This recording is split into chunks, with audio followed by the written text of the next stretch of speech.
This is Winnipeg Sports Talk Daily with Andrew Hustler Paterson and Michael Remis.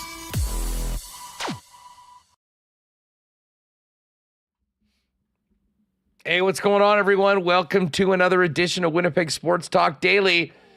Starting off our live show a little earlier today because beginning tomorrow, WST is live at the NHL Draft presented by CoolBet all throughout the week, right through additional content on Saturday for rounds 2 through 7. So we got a flight to catch this afternoon. So welcome to everyone that has actually joined us a little earlier than our normal schedule. Great to see you all. And podcast listeners, we're just ready for you a little earlier than normal today, but great to have everybody with us. We have a ton to talk about today. Obviously, the Florida Panthers are Stanley Cup champions. Paul Maurice, Jamie Compon, Stenny, Kevin Stenlund, Dmitry Kulikov, all getting a championship ring sometime this summer. And a very interesting, I'll just say this, a post-game interview from Paul Maurice, which I'm sure we'll get into as well. But as the season ends, we move on to the offseason. And the Winnipeg Jets have made a pretty significant move on their blue line, retaining Dylan DeMelo. We'll get into the contract extension for the man his teammates call Smoke. And we'll dive into a little bit more about the Jets situation heading into this week, which changed significantly on the weekend with the reports that the rights to Rutger McGroarty could very well be traded this week. We're going to have Scott Billeck jump on the program. And then a little later on, I'm going to welcome in John Shannon. Just a great day to have John on. We'll certainly get his thoughts on the Cup final. But definitely want to hear what he has to say about the predicament the Winnipeg Jets are in, how they go about moving forward. And John's a pretty plugged-in guy. We'll see what he's hearing from around the league as well as we get ready to get down to Vegas for draft coverage all week long on Winnipeg Sports Talk. Listen, just before we welcome in Michael Remis, a big thanks to the sponsors that make WST happen, in particular our great sponsors over at CoolBet for making draft week possible once again. Of course, the gang at Princess Auto, Garage Living Winnipeg, new CFL 110 presented by Garage Living Winnipeg is out today on the WST YouTube channel and podcast feed, so make sure to check that out. Rolly's Transfer, Consolidated Supply, and Manitoba Battery, Canadian Club, Wallace & Wallace, F Apparel, Little Brown Jug, the Beer Can, and Next Door Winnipeg, Royal Sports, Boston Pizza, Hoagie Boys, the Winnipeg Gold Eyes, Aikens Lake Wilderness Lodge, Assiniboia Downs, Breezy Bend Country Club, and we will get to a why not question of the day for Not Autocorp at Waverly and McGillivray. Let's get Michael Remis in here and get this show on the road. Good morning. We don't usually say that, but a little bit of a different day. Are you ready to go? Oh, my God. You're wearing a Panthers jersey. I had to. What do you mean? This is Stanley Cup champions, Paul Maurice, raising the cup. We're here for the Panthers win. That's what we're talking about, right? I was all fired up for the hot takes, so I put on... I actually play hockey in this jersey and haven't washed it, so I'm not going to be wearing it for very long. But yeah, I'm rocking the Panthers jersey. Come on. Go Cats. Whose jersey? It's blank, but I'd love to get Stu Barnes on there. But Stu. But I thought we were going to talk Cup final, but wake up to Dylan DeMelo extension. So thank you, Winnipeg Jets, for putting it out, early and not at while we're on a flight to Vegas. So happy to be here. Big week, Huss. Really exciting. And I can't wait to get going here.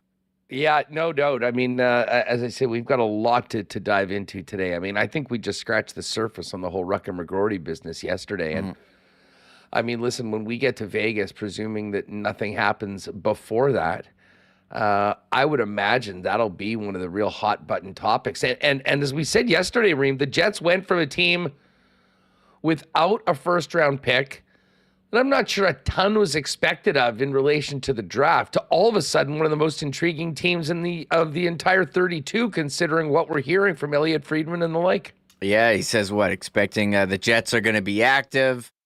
We have the Ehlers on the trade block. Rutger, they're saying a trade is happening before the draft.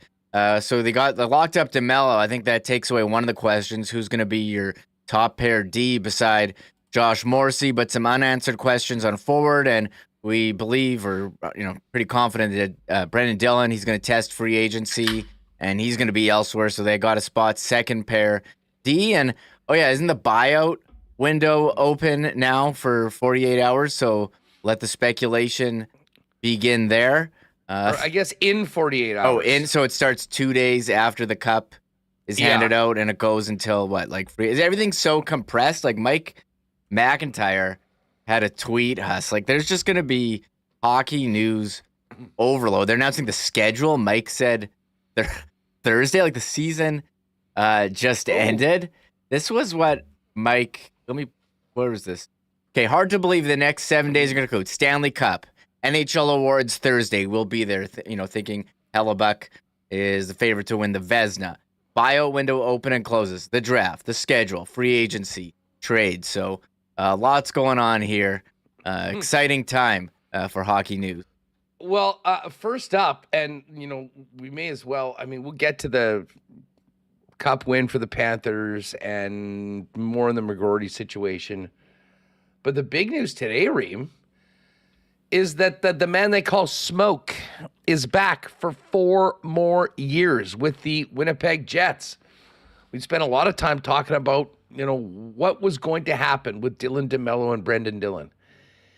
And up until this morning, as things got later, I was sort of the opinion that we might be seeing both of those guys hit the market. Very clear the Jets prioritized Dylan DeMelo and went through a negotiation period with his representatives that took a little while. I have to say, I think this is a very fair deal. I had seen suggested contract values for Dylan DeMelo that was in excess of 5. And I'd seen some of them that were in excess of 5 years. So I think at 4 years, sub $5 million, it's a deal the Jets can certainly live with. He is such an important part of that blue line. And listen, I know he had a rough playoff series, along with many of his teammates. But the year that he had last year, riding shotgun with Josh Morrissey, what was he, plus 45? He's a guy that I think the Jets just felt that they couldn't afford to lose. And I would imagine that many fans feel the same way. Certainly a guy that, expressed his desire to remain and stay in Winnipeg, and maybe it took a little longer than they had liked, but the bottom line is number 2 back. And for anyone that thought that maybe Rutger McGroarty would be coming to Winnipeg and wearing number 2, we don't have to talk about that jersey even being available anymore for the next 4 years with Dylan DeMelo back in the pen. Nice, Hassan.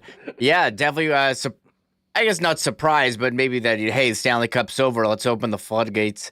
The Jets announcing the DeMelo contract, and you look at some of the contract projection systems. Daily Faceoff has one, Evolving Hockey as well, and they had this right on around 4.8 was Evolving Hockey. It was 4 times 4.9, and I'm just going by what people are saying. Dom from The Athletic, who I trust his model quite a bit here.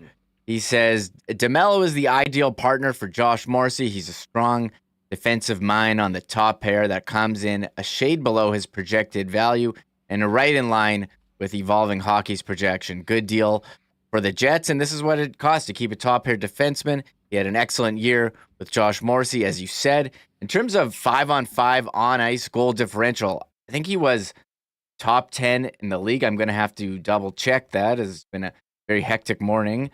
But as plus minus, he was up there. Just had a great year, good year for points for him, although he's not really a ride on points. I agree. He didn't have a great playoffs, but I think the overall body of the work has been strong. He's now your top pair right side locked up, and you can go and figure out the rest. So I like the deal for the Jets here. And DeMelo, he spoke at the end of the season, wanting to come back.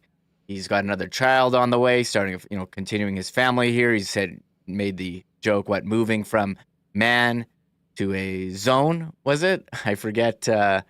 Or zone, yeah. Going from a zone. Man to zone. Or going from zone to man on man, I think, because they have 1, and now they're going to 2. I don't think it's 2 to 3. I got you. Or is it? I don't know his fam. I'm not up to date. But for all the sports analogies, that's the one that doesn't really click with me. I still have to wrap my head around exactly everything that you parents are dealing with when you're adding another one to the mix. Hey, listen. Great guy for the Winnipeg Jets to have around for another 4 years.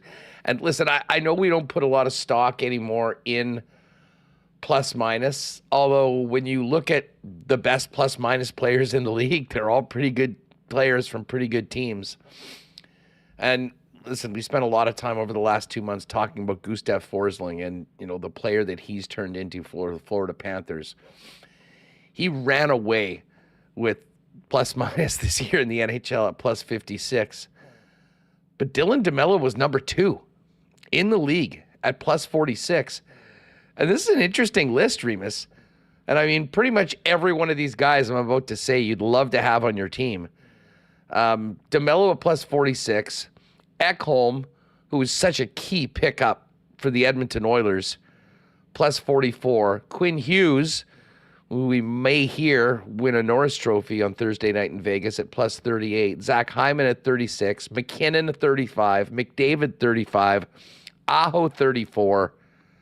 Bouchard 34. Alexander Barkov 33. I mean, that top 10, it's funny. Dylan DeMelo almost stands out as the least quote-unquote star player of that list, but I think it just speaks to how steady he was for Winnipeg. Josh Morrissey was tied for 10th with Barkov and Hronek at 33. You know what's interesting when you look at this list? I mean, the other guys, JT Miller, Austin Matthews, Sam Reinhart. So as I say, I know we don't really use this stat very much, and it is definitely an imperfect stat. You end up on that top 10 or top 20 list, you're doing something right, and you're in very, very good company. One other thing that stands out, there's one other Jet that cracked the top 10, or top 20, I should say, at 19. I want to guess who that was. Plus minus? Plus minus. Plus 27. 19th in the league. You say Morrissey already? Yeah, Morrissey's tied for 10th at plus 33. Is another player? Yeah, on the Jets. Was it Ehlers? It was Ehlers. Nicely done. Ehlers plus 27. Well, here, I if you just want to go 5-on-5 on ice goal differential, Huss. DeMelo was 7th in the league at 33. I tweeted this out at the beginning of April, and Morrissey was 32. I mean, they're up here with incredible names, and yes, Ehlers 13. What's the difference between on ice goal differential at 5-on-5 and plus minus? Is that the same thing? No, plus minus. This is why plus minus people don't like it, because if you're on the ice for a shorthanded goal, you get a minus. If you're on the ice for a shorthanded goal against, you get a minus. If you're on the ice for empty nets against, you get a minus as well. Takes out empty netters. So, sometimes if a team is a team that's trailing a lot and they're pulling the goalie, they're throwing out their top guys all the time for, with the net empty, try to come back and you get scored on, you get a minus. And those add up over the year. And also, our empty net goals would those count as a plus? There's a whole thing about why plus minus is bad. But this is just strictly 5-on-5, and DeMelo was DeMelo and Morrissey top 10 in the league. I mean, so ahead of look at what did Phil Hronek just sign with for Vancouver? He's behind there. Forsling, 8 years by $7.25? 7. Yeah, he got a huge deal. So I think, you look at DeMelo, Huss, and you see this media, if he's Nintendo Ice Hockey, he's a medium-sized guy, right? I don't think he's a skinny guy or a big guy, and he's not the most physical, but he moves the puck well, and it keeps it out of his own net. And I think he's had a great season with Morrissey and got rewarded with this 4-year deal. Yeah, he very reliable, and and listen, I think that was a career year for him. I mean, so far, but when you have a guy that is such a great compliment to your number one defenseman, and here's the other thing. I mean, on the right side, like where are the Jets without Dylan DeMelo? I mean, in 2 years, in 3 years. Maybe DeMelo's not playing on that top pairing. Maybe an Elias Salomonsson or somebody else is in that mix. But I think he'll still be a reliable guy that makes his partner better. And as I say, that avoids an even bigger hole on the Jets' blue line. So now there's 5 guys signed for next year. Josh Morrissey, Dylan DeMelo, Dylan Samberg, and then the expiring contracts of Nate Schmidt and Neil Pionk. You got some RFAs in there and some UFAs. The key UFA, Brendan Dillon. And unfortunately, because I'm a fan of Brendan Dillon, I know a lot of people are in this chat, it seems like he's probably going to be the guy that moves on, which is unfortunate because there's an element of Brendan Dillon's game, especially come playoff time, that the Jets don't have a lot of elsewhere on that blue line, and I think it's going to be missed. But as we're seeing right now, with a guy like Nate Schmidt, there's definitely a lot of risk involved in signing 30-year-old players to multi-year deals. So DeMelo, a little bit younger, playing the right side, playing with Josh Morrissey. I think it's pretty clear he was prioritized by the organization, and he's back. Let's see what everyone thinks. Why not question of the day for not Autocorp at Waverly and McGillivray? Yay or nay to the 4-year extension for Dylan DeMelo at $4.9 million AAV? I have a feeling, Remis, this will be quite popular amongst people in the chat. I think it most be popular, but I think there's going to be people out there who say, he's not physical. He kind of got overworked or overmatched there in the playoffs, and they would prefer to have Brendan Dillon. But I think you look at, the results in terms of, scoring and preventing goals when he's on the ice. They were superior, and he's a younger player, and you hope you can find someone to replace Brendan Dillon. It will be interesting what they do with Nate Schmidt. I mean, he plays a healthy scratch, third pair. Like, what are you going to do? He's an older player, and you're paying him a lot of money. Do they go with the buyout there? Like, can you be healthy, or what they're going to? I'm curious to see what happens with that, Huss, if that's an option. But as far as locking up the defense, so you have DeMelo, Morrissey, pair one. You have Samberg is in there. Pionk as well. Is Stanley? He's an RFA. Is he back? And then you have Schmidt. Is that your defense, or is there going to be? Well, Villy. Oh yeah, and Villy in the mix as well. So and potentially Elias. Will the Jets be walking with Elias? Might walk with Elias this year for this season. I mean, we'll see. And you know what? I shout out to Avco, who tweeted this out yesterday. And I had been thinking about this, but when you actually read it, it was just in such stark contrast to what we're hearing with Rutger McGroarty. We posted yesterday a quote from Elias Salomonsson, and just how well, listen, this is just, I believe it was Mike that was talking to Elias and discussing his chance to come over again. Played 2 years professional hockey, Swedish Elite League, top league, won a championship this year. This was what Elias had to say. I'm going to training camp with the mindset to make the team, Salomonsson told the Free Press from Sweden. Elias will savor winning a Swedish Hockey League title with Skellefteå AIK before he comes to Winnipeg and tries to land a spot on the Jets' blue line. Opportunity is knocking, and Salomonsson, fresh off winning a championship with his hometown team earlier this spring, is hoping to make the most of it. I'm really excited.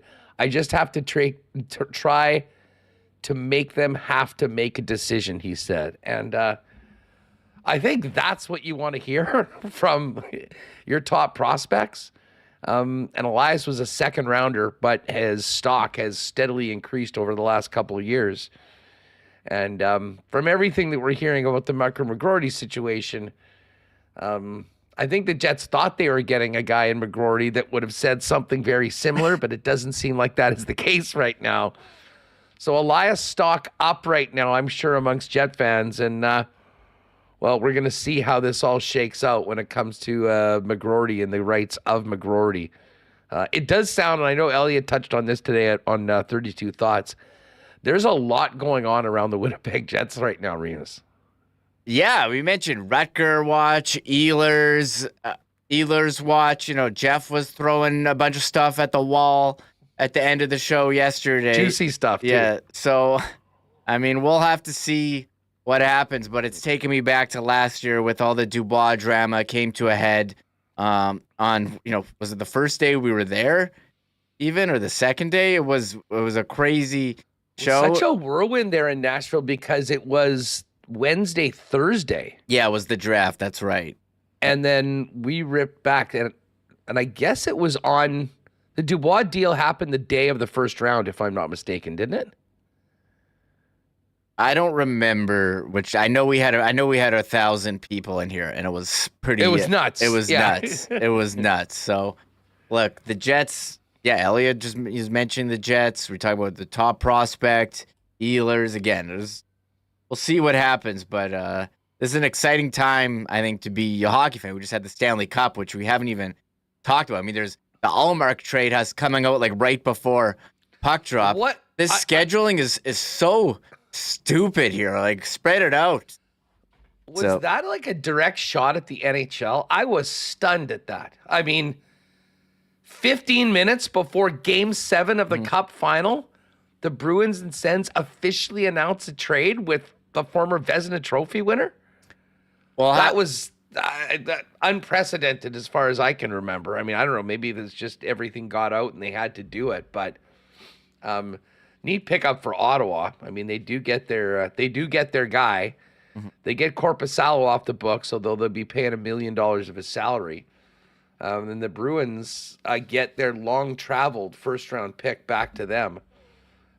So the Korpisalo experiment did not work. They moved on and get a guy that's done it at a real high level. I know a lot of people have. I'm pulling for Ottawa. Our pal Dave Poulin, part of the management group there. So I hope it works out. And Allmark seems to be like a really solid guy too. And you knew that one way or the other things were gonna turn it over to Jeremy Swayman and see what they could do on the other side to build the team moving forward.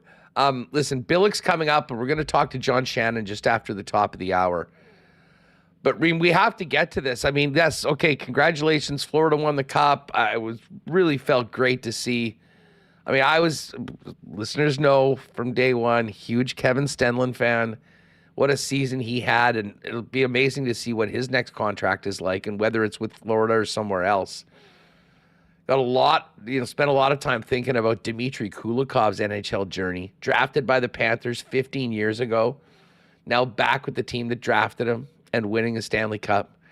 And, of course, Paul Maurice and Jamie Compon. But I'll be honest, the thing that everyone was talking about after the game is certainly around here was what Paul Maurice had to say in his post-game interview. It did not seem real, him saying that the only other thing that he wants is for the Jets to win the next Stanley Cup moments after winning his first. It was one of the weirdest things I've ever heard from a coach say after they won a championship. Yeah, someone first of all, I tweeted out the video. This speech immediately after with Kyle Bukauskas, very raw, very emotional. He did another one with Emily Kaplan on the U.S. feed, and it seemed like he had more time to gather himself. Him giving, saying, I've hugged, what was the first line? I've hugged so many sweaty men. Sweaty men. Which was a great line. Giving a shout out to his dad, saying your name's going to be on the cup with your heroes, Beliveau, Ted Lindsay. I mean, this was an incredible speech. So Kyle Bukauskas asked him at the end, saying, you thought you were going to leave Winnipeg to go fishing. So I don't know if that got Winnipeg in the front of his mind, and his line was like, yeah, next thing I want is for Winnipeg. Yeah, I'm sure everyone's seen it, but we've got to play it. We're going to be talking about it. So I tweeted this out from the Winnipeg Sports Talk account, Hus. And on our Twitter account, I know a bunch of people have too, it's got like 260,000 views. And I posted it on our Instagram reel. It's got over 100,000 views on Instagram. Like Facebook, I'm getting like my phone was so hot from all the notifications. You gotta turn the noties off. I gotta turn. I'm an amateur, but here's the Winnipeg line that we're all talking about. Here, let me just play it. So if I could have one thing more, Turn it up. it'd be for the Winnipeg Jets to win the next Stanley Cup. You couldn't hear that, but everyone else could. Sorry. So that was just the clip at the end. But I can say one more thing, and I mean, as I said, I was stunned, if for no other reason, not necessarily the sentiment, just the timing of it. Absolutely. But it's strange. Now, listen, I think it's gone over very well here. I mean, it was, it seemed like a really heartfelt statement. I mean, if I'm the owner of the Panthers, I'm not sure what I'm thinking. And I think a lot of people thought Remis, well, wait a second. Is he done? Does this mean he's riding off into the sunset, a Stanley Cup champion, and now sits back as a commentator or fan, sort of pulling for the team that he got very close to but couldn't get over the hump with? I mean, there's a lot of questions that come out of this. And then also, just at that moment, right after winning the Cup, how that would be top of mind. All I'll say is, I mean, you knew that if Maurice won the Cup at the end, he would have some very, very memorable stuff for hockey fans, and I think he did. The passion, I mean, there's nothing like seeing that Cup given out. And when, you have personal experience with the individuals that are part of that group and doing it for the first time, you realize how special and emotional it is. And, that moment of him saying F yeah in Maurice fashion after winning the Cup was really cool. And listen, I know there's a lot of big time fans of Paul here. I know there's some that maybe weren't as big fans, especially with the way that it went. And I don't know whether we'll ever truly get the entire real details of what had happened, but it's pretty clear that he still thinks very fondly of this city, this fan base, and this hockey team. But that's sort of something you might think that you're hearing in an offhand conversation or something in the offseason, not on national TV moments after winning your first Cup. Yeah, someone texted me. I was getting texts about it. My dad was like, this is up there with like Eddie Olczyk saying he's bringing the Cup back to Winnipeg at the Winnipeg Jets Jets funeral. And someone else texted me saying, did he even thank like his family? Just mentions the Winnipeg Jets, how he wants. He definitely thanked his family. He went through, I mean, that was actually one of the really cool things. He was talking about Sault Ste. Marie and called his mom and dad from the ice level. But I'm interested in, I think overwhelmingly for a lot of reasons. And I certainly take it as sincere that, he feels that way. I'm not sure whether this was some sort of side-eyed message to anyone. That's not the case, although, needless to say, there's always one or two on social media that'll say that. But I think we can all agree that was very unusual to be talking about the team. It's essentially like getting married to a woman and then at the reception right afterwards, spending some time thanking your ex-girlfriend that you walked away from for the next one. Hey, it's great to have great relationships and all that. It just seemed a little weird. Well, we'll see what Billeck has to say about that coming up. He's going to join us in just a minute. In about half an hour from now, John Shannon is going to come up. Pay attention, gang. When Hammer was on yesterday, we really dove into the McGroarty story coming out of the weekend because we were saving all the CFL goodness for CFL 110. That's live today on the podcast feed and on Winnipeg Sports Talk YouTube. So please do me a favor, go check it out and leave a comment. Comment on the Bombers, whatever you like in and around the CFL. I think you'll like it. We're really hitting a groove with the new show. Of course, CFL 110 is brought to you by our friends at Garage Living Winnipeg. Gang, is your garage a mess? You're having a tough time, doing anything in there, maybe even getting your car in because of all the clutter? Garage Living Winnipeg can help. In just a few days, you can have a beautiful, clean, functional garage that looks amazing and adds value to your home.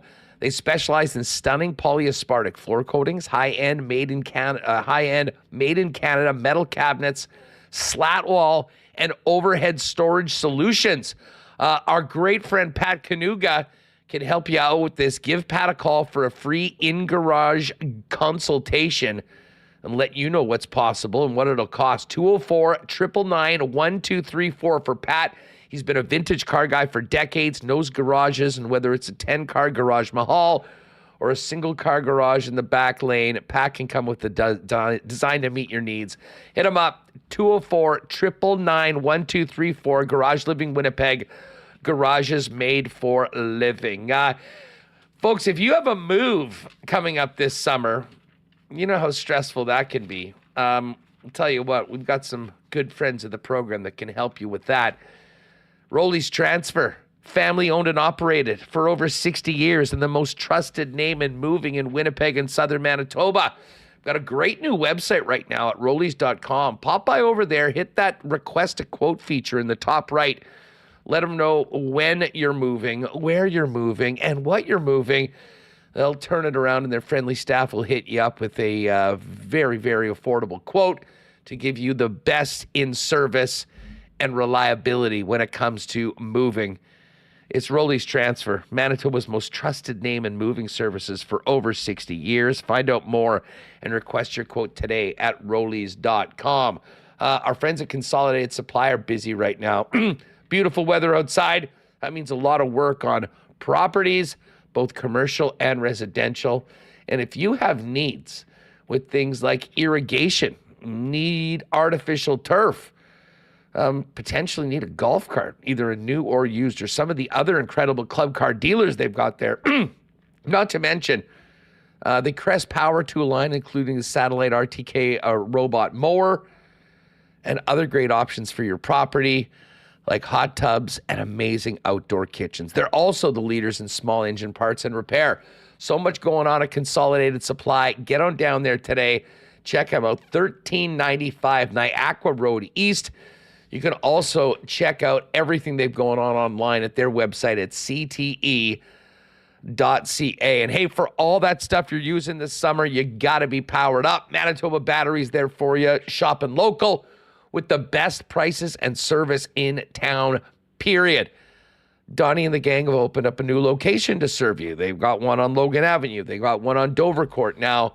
And at both, they've got the best selection in batteries in Winnipeg and the best prices, beating the pants off the big box stores. And even better, with your busy schedule, they'll deliver it to you for free with any purchase over $60. It's just that easy. So pop down in store or get online to manitobabattery.com and let Donnie and the gang take care of you and get you set up for the next weekend and a great summer. All right, let's welcome in Scott Billeck from the Winnipeg Sun. We've got a lot to get to with Scotty today. What's going on? How are you?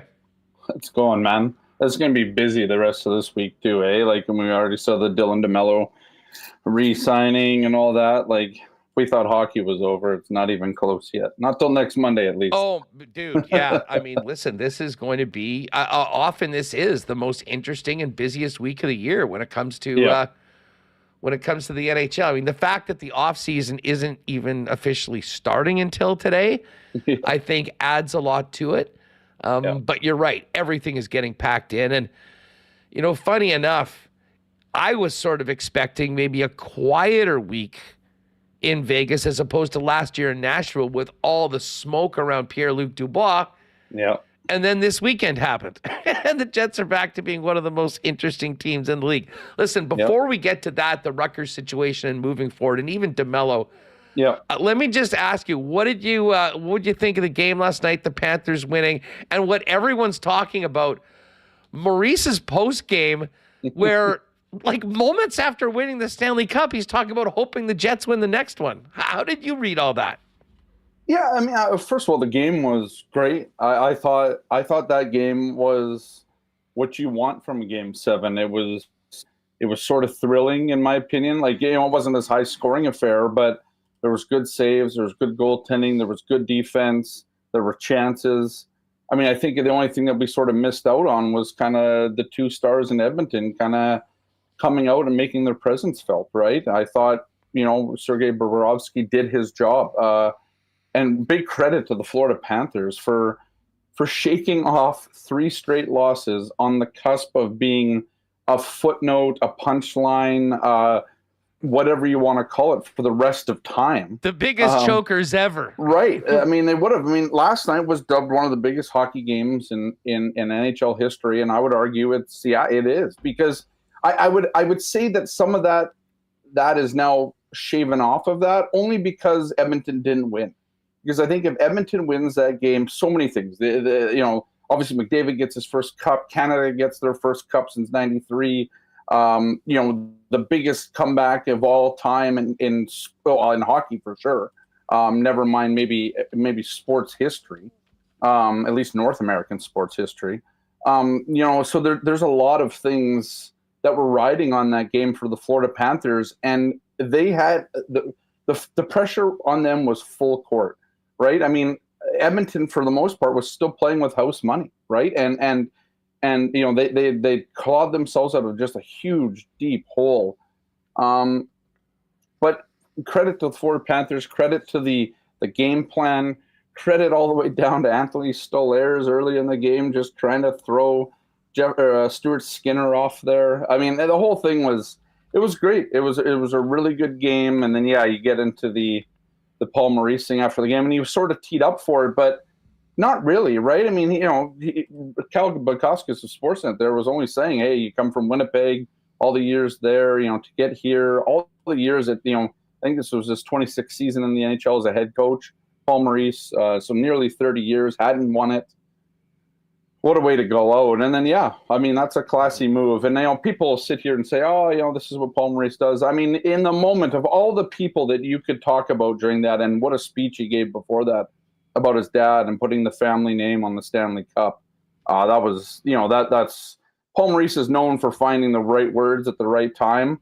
But in that moment, I mean, you listen to Aaron Ekblad after the game dropping the F-bomb, but it's hard for guys to kind of get it, get their heads around what they've just achieved. And Maurice, even the way that he started that interview, it was sort of whatever. And, but he found the words, and, the shout out to Winnipeg. I think you should never underestimate, I tweeted this out earlier, I think you should never underestimate the impact that you can have on a city, in a Canadian market in hockey.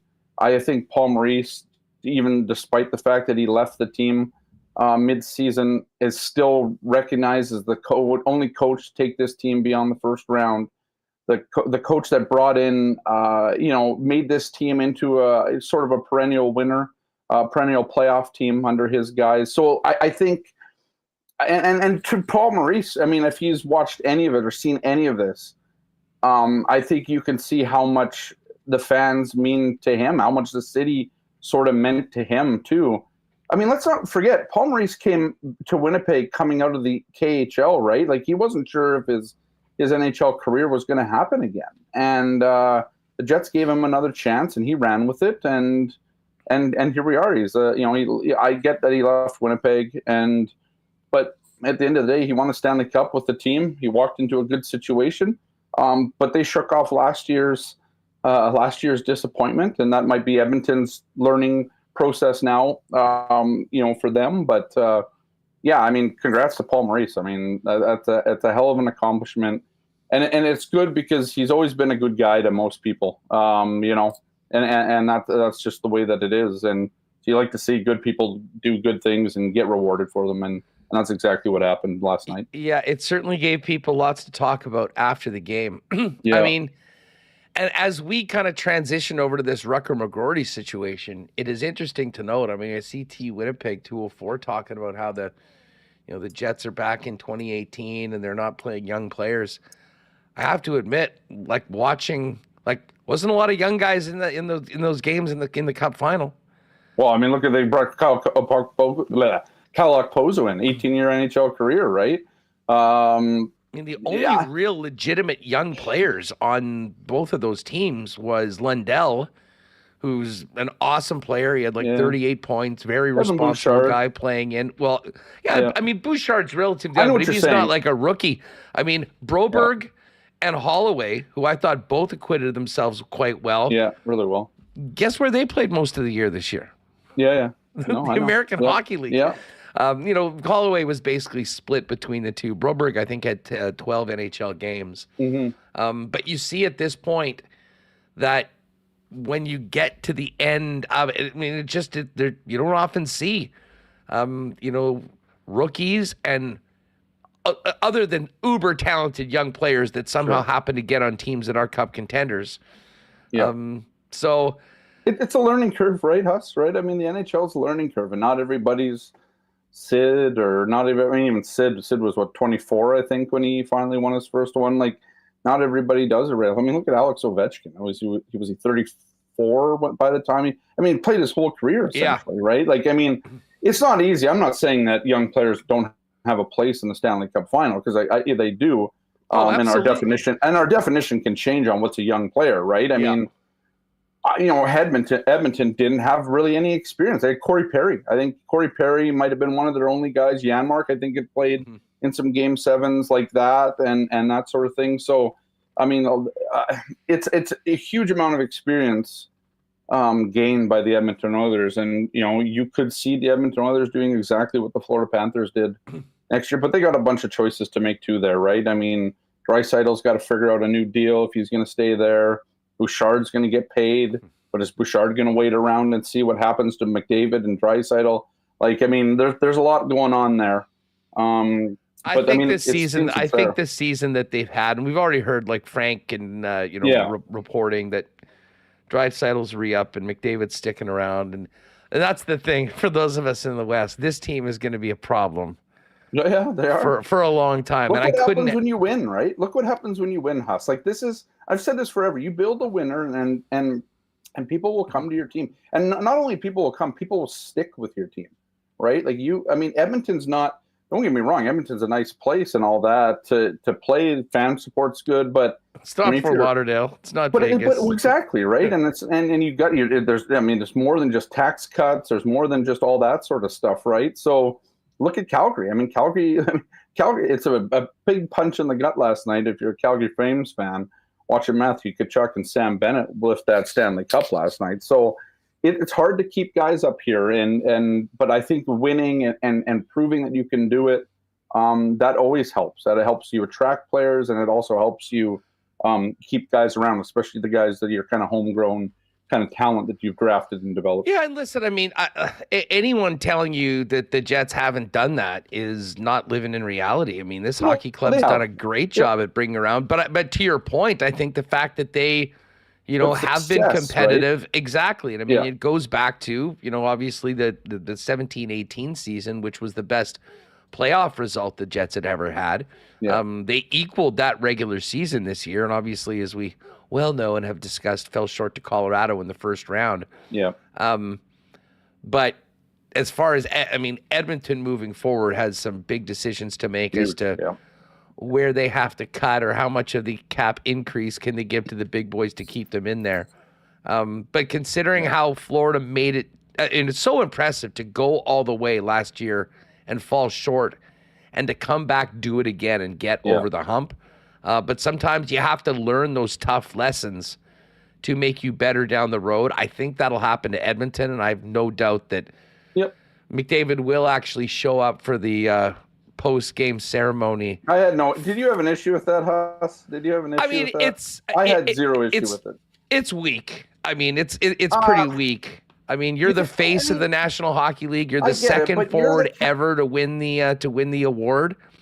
I mean, put it this way: I'm I'm not ranting about it on social media or anything. You asked me about it. I mean, oh yeah, no, I mean, I'm just, I'm looking to, like, to me, here's the like, it's a little bit of a tough look to me. That just, I can see, I understand that side of it.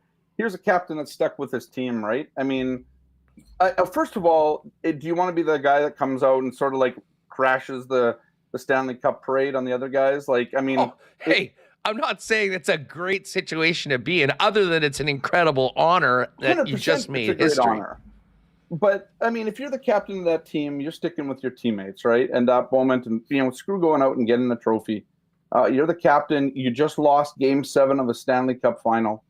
That's a tough moment for all those guys in that room, and I have no issue with Connor. There's Jiggy, with the I get that face. Jiggy did. Look at that face. Yeah, like, you didn't want to be out there. And look at Gary. Gary looks great in that photo too. Gary He's never still got changes, it, by the way. Bettman. Oh yeah, he's always out there.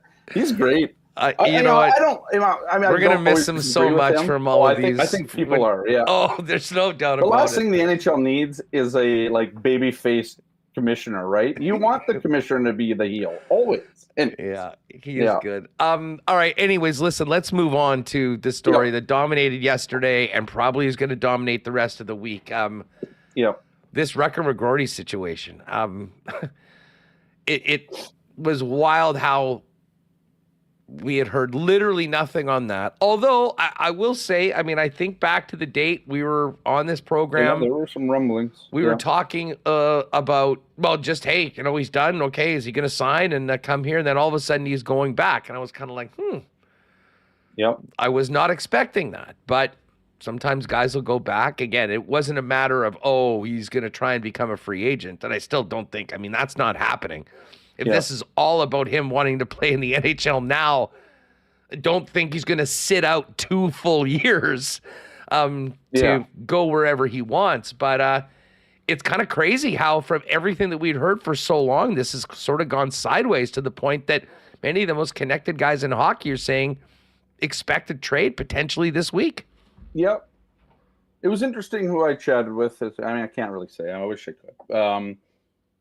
But it's an interesting way that this kind of turned. And, to us, I think it reinforces a little bit of what the problems are with how this team sort of lets their talent marinate. And I'm not saying, don't get me wrong. I understand, you come into the NHL, you got to earn it. I remember Matthew Perreault wasn't a fan. I think was it Liney at the time? I think Matthew Perreault was sort of cold on Liney coming in and all that stuff and whatever, because the way that Matthew Perreault earned his shot in the NHL and his playing time was completely different than what happens when you're second overall pick. At the same time, Matthew Perreault's got to realize this guy's a second overall pick. Point is, I think it probably was well, from what I heard, it was an issue with not only the development path, but also the relationship had soured somewhat. And I can't imagine that not being signed, like some of his former teammates like Brindley and Frank Nazar didn't really help the situation. Well, it's not that the team didn't want to sign him. Well, they just weren't going to stick him straight into the National Hockey League, battling for first place. I understand that, but if you're a team that struggles already to keep talent here, or at least attract talent here, you got a guy that's ready to play and has proven that he can play at all the other levels. And we got to understand that college kids aren't just 18-year-old kids, right? They have more experience, and guys with college experience are tend to, I don't know if they translate as better than 18-year-olds, but they filled out their bodies and blah, blah, blah, blah, right? I just think that at some point the Jets have to consider the fact that if you're going to draft a guy in the first round out of college, that this is what happens. This is first of all, this is the risk of any team that does it, right? And the Jets aren't the first team to get burned by this. You can go all the way back to Blake Wheeler in 2005. You can go all the way back to there's a bunch of guys. But to me, they're not getting burned. Aren't they? This whole 4-year thing is irrelevant right now. This isn't about we don't want to play there, so we're going to wait 4 years. Right. This is going to be, well, we're not signing if we don't have a spot waiting for us in the National Hockey League, like my line mates do, because they're on garbage teams. That's the out that you have, right? That's the loophole that these guys have now. How do you think Cole Perfetti would have felt being out of the lineup when they signed Rutger and prop him in there? What does that do to the room? Oh, 100%. I get it. But I mean, is Cole Perfetti, don't get me wrong. Like, I mean, I understand the politics behind this. Go run deep, right? You're 100% right. You could have still, yeah. I think it's less about putting him in this year and more about them wanting him to play in the AHL next year, right? Is there not a way that you could pick, if you fit your 2022 14th overall pick, who had been 21 at the time, into the lineup next year? I mean, I think that's, at the end of the day, the crux of this is that this kid wants to come and play in the NHL. And he sees, and you have an out, right? You have an out to be able to go find and play for a team now that will play you next season, making you that NHL money. I never blame a player for taking. I never blame a player for using what tools he has to improve his situation. I'll say that, and I know that fans are always going to have a tough time with that. But we watched Cutter Gauthier do it just as early as last season. We've seen Adam Fox do it. We've seen guys like that who have, they either don't see themselves don't like their situation. But I just, to me, the problem isn't just that he wants to leave. It's like, what led to this? Because we saw it. We all saw what happened last year. From the sounds of it, what led to it is that they didn't say he 100% is guaranteed a spot in the NHL next year, which, I mean, is that wrong? Like, at a certain point, if other guys are better. Situations that you have with this team, right? You look at Billy Hainala was drafted, 20th overall in 2019. It's been 5 years, and the guy still doesn't have a regular spot in this lineup. Cole Perfetti, who got into the NHL and a lot quicker than most because of the COVID situation, he had some struggles last year after scoring, 15 goals early on. He had 30 points in 37 games or whatever. He hit a wall, but then he never barely played anymore, right? I think a lot of things, and I was told some of those specific situations led to Rutger McGroarty potentially changing his mind, right? Sounds like he's going to get traded. Sounds like he wants to go to a different situation. Is that whose fault is that? I don't know who to put the blame on here. But at the end of the day, at some point, when you're known for over marinating some of your players, maybe that's not the path that he wants to go. And that, fair enough to him. He wouldn't have that situation if he was a CHL player, as you noted with Perfetti. But these American players have that loophole right now. And I think it's a cautionary tale for not just the Jets, for a lot of teams, right? It's not like, Philly is a place that a lot of people want to play. Cutter Gauthier is out of there, it's not just Winnipeg, but I think for now, until the next CBA is signed and maybe there's a different agreement with how NCAA players, the whole talk has been like all these Russian guys now coming and they're just signing where they were drafted, right? Because they're not trying to move their, or improve their situation. So maybe this is where, a bit of a downturn comes with NCAA players in the draft, because this is a reality for each and every team in the NHL. It's not just for the Winnipeg Jets, but I think it's a cautionary tale, and it's a blow to the Jets, or is it not? Like, it's a big blow to lose arguably your best prospect over a disagreement on developmental path. Like, well, it all depends on what. If he's traded, it all depends on what comes back. Well, yeah, I tell you what, course, if you're getting equal value and talent in return, and it's players that are actually excited to play on a competitive team and don't just want to get shipped off to a bottom feeder because they suck and they just will get gifted a spot in the National Hockey League, I'm not sure that's such a bad thing. Like, the thing about the Rutger, and again, I can't say this, he has always been a lot of fun to have on the program. There's like the person that he is, I think, was what really excited, I think, the organization when they picked him, and the fan base, that this is a guy that's always been the captain everywhere he's been. He seems to be like just a ball of energy. Like, I always thought that is exactly what this team, this organization, and this market needed. Yeah. I mean, if you pull back the curtains a little bit for a guy that was apparently supposed to be all character, and now all of a sudden, maybe it doesn't seem exactly as it was presented to all of us. I mean, I think it's changed some people's viewpoints on it, but the bottom line is that this is an asset that is in plenty of demand, I would say, and we've heard that, and I think that's a big. So I think that it saves this organization's blushes a little bit, right? That the fact that they might be able to turn this into maybe a first-round pick, maybe a right shot defenseman somewhere, right? You know, if you look at the Cutter Gauthier situation, if you're the Winnipeg Jets and you can get a similar return, a right-handed Jamie Drysdale, for instance, in a second-round pick, I think you're like, okay, I think you might have considered that anyways, right? Like you might have considered that with any of your top prospects. If your need is a right shot defenseman and you can get it an additional draft pick, and you're not going to get the 14th overall along with an NHL ready player. But I think if you're an NHL team that is looking to win now and you can trade in a guy that's maybe not ready yet, or at least you don't see him as being ready yet, because it's clear that the Jets don't see him as being NHL ready, or at least for sure.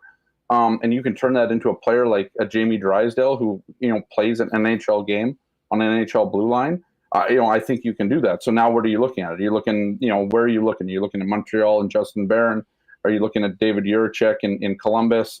That's an interesting one for me, only because Rutger McGroarty would Gavin Brindley's there, and they also have he can hang out with his buddies. He can play a bunch. He can lose 60 games a year. You're happy. Yeah. Right? I mean, so this is the thing, and this is where Chevy's been very good at in the past, is turning these really crappy situations into something positive, right? And so regardless of who's at fault here or any of that stuff, you're at a point right now where you can make people sort of forget about this situation by making the situation either as good as it was before or even better than it is. So we'll see what happens. Is going to be on the there's a lot on Chevy's plate, and 100%. The trip down south for what was already going to be an interesting week got a lot more interesting. Billeck, thanks for doing this as always, buddy. Have a great one, and maybe we'll touch base over the next few days. Yeah, enjoy the draft, man. Take it easy. There is Scott Billeck. We are going to continue the hockey talk post-Cup, heading into a wild week with John Shannon coming up in just a minute. I do have to thank our great sponsors at Princess Auto for their support of Winnipeg Sports Talk. And do not forget, next Monday is Canada Day, and Canada Day celebrations are back. Everyone is invited down to Princess Auto Stadium, home of the Winnipeg Blue Bombers, for a huge festival celebrating Canada. It begins at noon. Bring the entire family down. There's inflatables, food trucks, entertainment, activities for the kids. Main stage gets going at 3 p.m. with entertainment all through the afternoon into the evening, headlined by Doc Walker and the Sam Roberts Band, fireworks at dusk. And the best part about it, everyone, it is all completely free. So circle Monday on the calendar, and we'll see you down at Princess Auto Stadium. Of course, you can visit Princess Auto in person for the best deals on the most unique assortment of tools around and other great deals. Panet Road, Portage Avenue West, and you can shop online 24/7, 365 at princessauto.com. Speaking of Princess Auto Stadium, I believe Bomber fans drank them out of Canadian Club or damn close on Friday night. They'll be stocked again for the Canada Day party as well, because, of course, Canadian Club is the official spirit of the Winnipeg Blue Bombers and has been fueling the best fans in the CFL for a while. Make sure with summer here now and the long weekend coming up, get your hands on some CC and ginger, an incredible premixed cocktail ready to go in cans that you can get at the Bomber games as well. Those are available at your local vendor. And pop by your local Manitoba liquor marts for Canada's favorite Canadian whiskey since 1848, Canadian Club. The gang at Wallace & Wallace are very busy right now. They can save you a lot of time. You don't want to be spending your entire summer building a fence. So lean on the fencing and overhead door specialist since 1946. If your property needs the security and protection of a new fence, or if winter's done a number on your old one, give them a call. They got vinyl, ornamental, welded wire, chain link, or wood fences. and Winnipeg's largest selection of overhead garage doors as well. You can give them a call at 452-2700. The Wallace & Wallace team will arrange a time to come out and give you a free estimate. You can also find out more online at wallacefences.com or pop down to the showroom on Lawson Crescent off of Kenaston. And just as we bring in John in, guys, if you're looking into the closet and realize you need to up your menswear game with wedding season and everything upon us, get on down to F Apparel at 190 Smith Street downtown. Custom suits beginning at $400, along with chinos, golf pants, custom shirts, both tucked and untucked styles, and an incredible selection of menswear accessories. If you're in a wedding party or having a wedding, definitely talk to the guys down at F about a 15% discount when the fellas get their suits at F for the big day. F Apparel, 190 Smith Street. Find out more online or make an appointment to come in for a fitting at F. That's EPHapparel.com. All right, what a treat it is after the cup has been handed out to welcome in John Shannon to Winnipeg Sports Talk. John, always a pleasure. Thanks so much for the time. How are you? Great, Andrew. How are you? I'm great. We're fired up. We got a flight this afternoon to Vegas, and this week I think is going to be really, really fun. We were thinking it might be sort of a quieter week for the Jets, certainly as opposed to last year with everything happening around Dubois, but obviously on the weekend things got pretty interesting for the Jets. Just before we get into that, I have to ask you about the Cup final. What did you think of Game 7? The Panthers making it happen, winning their championship, and Paul Maurice getting his long-awaited cup, and a really interesting message to the people of Winnipeg as well afterwards. It was interesting. I hope, and people in Winnipeg should take this appropriately. I hope Paul made a mistake, because I would think that he wants the Florida Panthers to win the cup again first. It's so weird. Before Many the Winnipeg people thought Jets. that he might be done. There is no chance Paul Maurice is done. He's having too much fun now. I agree. But didn't you wait a second, if he's hoping the Jets win the next Stanley Cup, does that mean he's not there? I mean, it certainly got a lot of people talking. I can't remember any moment in social media around Winnipeg that had as many people talking as Paul was post-gamer. Well, first of all, the comment he made just before that, looking into the camera and telling his dad that his name is going to be alongside Bello and Richard and Howe and Lindsay, was absolutely, I had tears in my eyes when he said it, because let's face it, that's what we all dream of, is our name with those legends on the Stanley Cup. But for Paul to say that, I quite frankly, I put it to the respect he has for Mark Chipman, for Winnipeg, for the fans, and for the hockey club that in many ways resurrected his coaching career. Going to Winnipeg was the best thing that happened to Paul Maurice, and he will tell you that. And it was the best thing that happened to the Winnipeg Jets at that point as well. So I think it's a classic case of him not forgetting his roots and understanding exactly what Winnipeg meant to Maurice's career, as opposed to, I hope they win the cup before my new team wins the cup. Big picture hockey wise, we all know that everyone looks at the team that won and figures out, okay, what do we need to do? What can we learn about building a championship team from Maurice's Panthers, who went to the final and lost last year, and incredibly impressive to do what they did this year from the beginning of the regular season throughout the playoffs, and then to win it in the white knuckle fashion they did after being up 3-0. We will forget the 3-0 very quickly. It will just be an asterisk somewhere. Every once in a while, people will talk about it, but in the end, they won the Stanley Cup. They won 4 games before Edmonton won 4 games. I think you have to look at a couple of things. Bill Zito has come across like a little bit like a riverboat gambler in many ways. When you think that 4 players on that roster were actually drafted by the Panthers and played for the Panthers. And the 4th one is Dmitry Kulikov, who, started, 14 years ago as a draft pick. It feels like 14 years ago, a draft pick of the Panthers, and then moved around for so many years before coming back as a fill-in. Zito made 2 trades at the deadline. Pozo and Tarasenko both played in Game 7. He made 3 signings in the summertime. Oliver Ekman-Larsson and Kulikov, and there's a third defenseman that's part of this that, they made a huge difference. Picking up Forsling off of waivers. We all talk about, this kind of dovetails into the McGroarty discussion. We all talk about building through the draft. Well, they didn't build through the draft. They built through using the draft as equity more than anything else. And I think that's what's impressive about this hockey club. They have done an amazingly well. And I think there's going to be a ton of owners, particularly the aggressive owners, that are walking into their manager's office today saying, why aren't we doing what Zito did? And that's going to be a factor.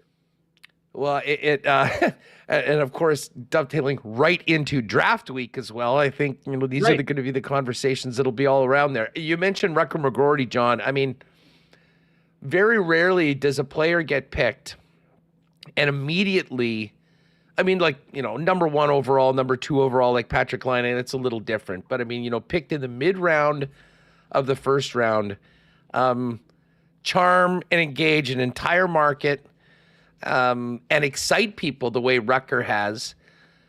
This report on Saturday, I think, caught 99% of the Winnipeg Jet fan base completely off guard. And it's sort of stunning considering everything that we've heard up until this point to see where apparently things are right now. I mean, I know you're a pretty well-connected guy. What have you been hearing? What do you make of the situation and how it went sideways from where I think everyone thought that things were even going into the Frozen Four? Well, I think, there's a little bit of a Rubik's Cube in all of this. The first thing, and a message to Jets fans, is please don't take it personally. Don't take it personally. Zach Hyman did this. Adam Fox did this. Obviously, Cutter Gauthier, his teammate at the World Juniors, did this. You have to wonder if there was a little bit of that discussion going on overseas at Christmas time. I think Jimmy Vesey did this. The player has very few rights before his second contract expires. Entry-level contracts, bridge contracts, it's 5 years before they have the right to actually exercise their will to play. The only thing they can do is, withhold services. And it certainly sounds like that's exactly what McGroarty and his family have decided to do. But don't take it personally. It's happened many, many times before. And as hockey players are empowered, and we've empowered hockey players a great deal, Andrew, we're guilty of it, and the fan base is guilty of it. This is going to happen more and more often. Now, do I think something's imminent? I don't think anything's imminent. I do think that, and as Scott talked about before me, Kevin Cheveldayoff's a good riverboat gambler himself. He's a good poker player. We saw that with the Dubois deal. I think the timeline for this will be his timeline, nobody else's timeline. It may not be this week. It may be next month when the offers get better, when people leave Vegas this week after the draft and say, we didn't really get what we wanted because the guys we had targeted are gone. Maybe there's another time to revisit it. Or perhaps somebody comes up with a really good deal that Kevin feels is valid. But I don't think that we have to sit here and say the deal has to be done by Friday. I don't think it does. No, I mean, there's a unique opportunity in it if you have interest in first-round picks, getting back into the first round, maybe having that as part of another deal. But yeah, and here's the thing. I'm not at all worried about this 4 years and not signing, going back into the draft. I mean, if for no other reason, John, that if the crux of this is that the beef is that there's not an NHL spot on the roster waiting for him guaranteed next year, they obviously want to get to the NHL, and I don't think sitting out 2 entire seasons from the National Hockey League is really the way they want that to go down. But I guess from Winnipeg's perspective is if you realize that you're in this situation, it's not a great thing to have to be dealing with over the course of another entire year. Although if Cheveldayoff feels that they're not getting proper value for this, right? He was going back to school anyways, as far as everyone knew. There is absolutely no rush, and this is a deal you could make during the season. This is a deal you could make at the deadline. Or a year from now, you're in a very similar situation, albeit with another year. I'm just not convinced that the plan for them is to, well, we're just going to do 2 more seasons at Michigan, and we'll see you guys at the draft in 2 years. Well, but we have seen that. We have it's happened before. That. Yeah, and so nothing in this day and age would surprise me. It really wouldn't. Do you get a sense that they're trying to force the Jets' hand? Yeah, I do. They're just trying to force the Jets' hand, and I just don't think Kevin's in that mood to be forced, and he's going to do it when he wants to do it with the right circumstance. And so, as I said, I'm not holding my breath that something happens by Friday. That's for sure. Friday or Saturday. If the Jets do pull the trigger on this deal, John, what do you think it looks like? Is this a matter? I mean, the Jets still feel that they are, a team that is in the mix of teams that can challenge the top teams in the league. Certainly the regular season was great. The playoffs wasn't. Is this a youth for youth deal? Is this, or do you think they potentially use McGroarty in the vein of a Bill Zito to, maybe stock up on a more veteran, established player or players right now for this team for the short term, as opposed to what McGroarty would project to be as, maybe a cornerstone of your franchise for 10 years once he gets to the NHL and establishes himself? I think the question has to become is what when you sit in the room, and you and I have never had the fortunate opportunity to do this, to sit in with Mark Chipman and Craig Heisinger and Kevin Cheveldayoff and now Scott Arniel and say, okay, what's our long range plan? What's our short range plan? This team is expected to make the playoffs for the next 3 or 4 years. So if you're going to make the playoffs, you might as well be a Stanley Cup contender. You're not going to be like the Washington Capitals were, 16th and out in 4. You don't want to be doing that. And then you're right. The Jets certainly don't want to be doing what they've done the last 2 years and losing 5 in both series. So from that perspective, I think that if you're going to trade anybody from this roster or one of your prospects, you have to get somebody that contributes now. You have to take advantage of what you have with Connor Hellebuck under long term, with Mark Scheifele under long term, with the contributions of Kyle Connor. I think that they have to get valuable assets to play for this team right now, and that's going to be a challenge. Now, he did it once a year ago. He did an amazing job a year ago. He's got a tough act to follow when you think about it. But if, with getting Velarde and Iafallo and Kapari, if he can do something of the same ilk, and I'm not saying 3 players, but if you can get something that at least can contribute, then it's well worth it. It's well worth it. Just because you draft a player doesn't mean you have him for life.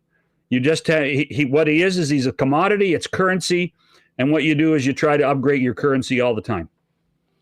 John Shannon with us here on Winnipeg Sports Talk. One of the other players that we're hearing quite a bit is Nikolai Ehlers. Yeah. And Ehlers has been, unlike a player like McGroarty, who we thought of could turn into a fan favorite, Ehlers really has been. And a very productive player as well, but just hasn't seemed to have found a spot on the top line, on the top power play. And I understand why there might be hesitation to commit to a long-term extension. What are you hearing about the market for Nikolai Ehlers, John? And what sort of a package might be coming back to the Winnipeg Jets if he does find himself on his way to another team with 1 year left on his deal? Well, I tell you what, I'd be lying if I was making phone calls about Nick Ehlers, Andrew. I've been kind of deep into the Stanley Cup final and dealing with what the Oilers and the Panthers have been doing. But let me just say this. I have been on the Nick Ehlers bandwagon since he was a Halifax Moosehead.